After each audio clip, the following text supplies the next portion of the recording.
إن الحمد لله نحمده ونستعينه ونستغفره ونؤمن به ونتوكل عليه ونعوذ بالله من شرور أنفسنا ومن سيئات أعمالنا من يهده الله فلا مضل له ومن يضلل فلا هادي له أشهد أن لا إله إلا الله وحده لا شريك له وأشهد أن محمدا عبده ورسوله رب اشرح لي صدري ويسر لي أمري واحلل عقدة من لساني يفقهوا قولي سبحانك لا علم لنا إلا ما علمتنا إنك أنت العليم الحكيم. قابل صد محترم عزیز ساتھیوں، مختصر خطبہ کے بعد چونکہ آج ہم نے انتہائی اہم موضوع کے اوپر گفتگو کرنی ہے، تو اس وجہ سے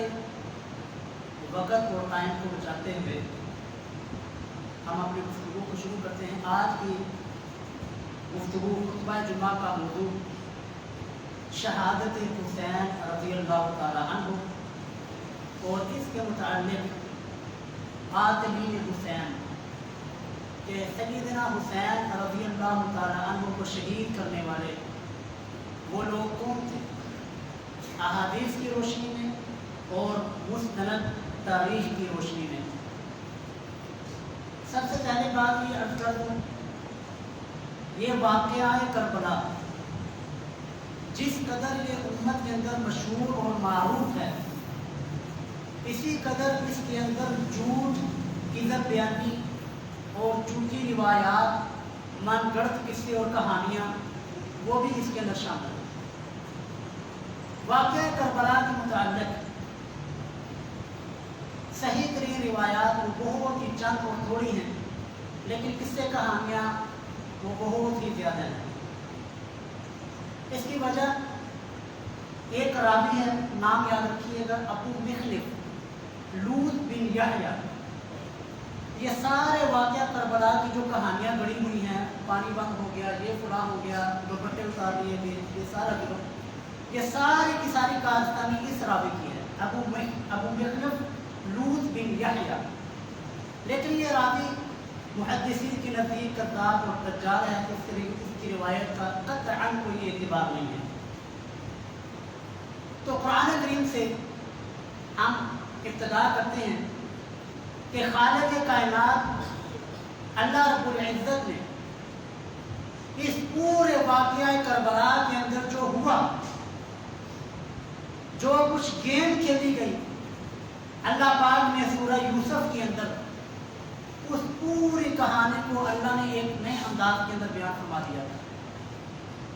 سورہ یوسف آیت نمبر 7 سے لے کر آیت نمبر 18 تک یہ 12 آیات یہ واقعہ کربلا، شہادت حسین رضی اللہ تعالی عنہ کی عکاسی کرتی ہے کہ اس واقعہ کربلا کے اندر ہوا کیا تھا، کس طرح شہادت کی گئی، کس طرح بلایا گیا. یہ سارے کا سارا واقعہ میں آپ کے سامنے عرض کروں گا. تو اللہ فرماتے ہیں لقد کان فی یوسف و اخوته آیات للسائلین کہ حضرت یوسف علیہ السلام کے قصے کے اندر یہ جو قرآن کا احسن القصص ہے، اس کے اندر سوال کرنے والوں کے لیے نشانی ہے. اذ قالوا ليوسف واخوه احب الى ابينا منا ونحن عصبة، جب یوسف کے بھائیوں نے یہ کہا کہ ہمارا بھائی یوسف اور بنیامین یہ ہمارے والد حضرت یعقوب علیہ السلام کو زیادہ محبوب ہے، ان کے ساتھ زیادہ محبت کرتے ہیں، وَنَحْنُ عُصْبَةٌ